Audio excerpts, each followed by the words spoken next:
പണ്ട് മുതലേ നമ്മൾ കേൾക്കുന്ന അല്ലെങ്കിൽ അങ്ങോട്ടും ഇങ്ങോട്ടും പറഞ്ഞ് കളിയാക്കുന്ന ഒരു കാര്യമാണ് കമ എന്നൊരക്ഷരം എന്ന് പറഞ്ഞാൽ എങ്ങനെയാ കമയ്ക്ക് രണ്ടക്ഷരമില്ല എന്ന്. പക്ഷെ അതിന്റെ പിന്നിൽ രസകരമായിട്ടുള്ളൊരു സ്റ്റോറി ഉണ്ട്.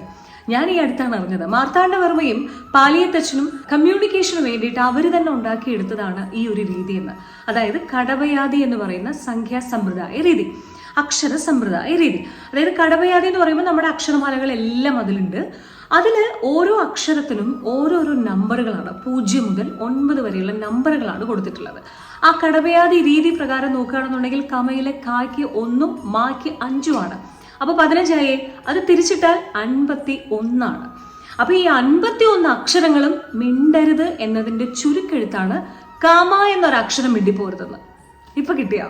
ആദ്യമായിട്ടാണ് ഈ ഒരു ഇൻഫർമേഷൻ നിങ്ങൾക്ക് കിട്ടുന്നതെങ്കിൽ തീർച്ചയായിട്ടും കമന്റ് ചെയ്യണം. ഇല്ല നേരത്തെ അറിയാമായിരുന്നു എങ്കിലും കമന്റ് ചെയ്യണം. Stay happy and stay cool. Always keep smiling.